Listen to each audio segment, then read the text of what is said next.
महिला होने का फायदा या सच्चाई। देखिए, जो अंजलि राघव और पवन सिंह का कंट्रोवर्सी था, पवन सिंह तो पहले ही माफी मांग करके 6 महीने पहले ही शांत हो गए थे।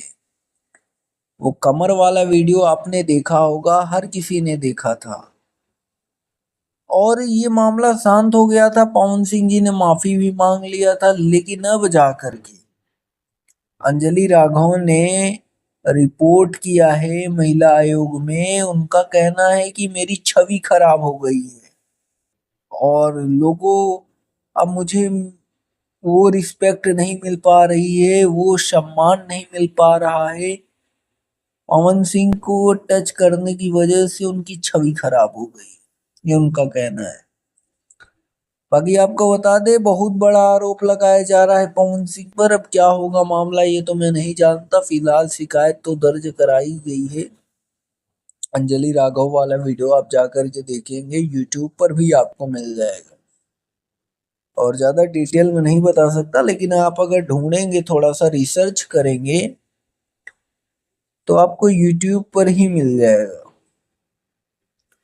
और ये सोशल मीडिया है, यहाँ पर कुछ भी हो सकता है। जी हाँ, कुछ भी हो सकता है। भोजपुरी इंडस्ट्री है भैया, थोड़ा संभल कर चलना पड़ता है चीजों को समझ कर। खेसारी लाल को भी एक समय फंसाया गया था।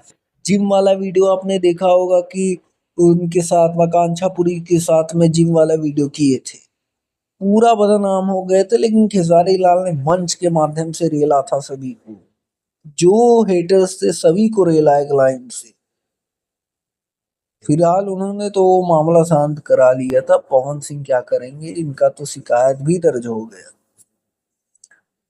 जो भी अपडेट होगा मैं बताऊंगा आपको आने वाले टाइम। वीडियो अच्छा लगा हो तो ज्यादा से ज्यादा लाइक करें, शेयर करें, सब्सक्राइब कर लें चैनल को। धन्यवाद दोस्तों।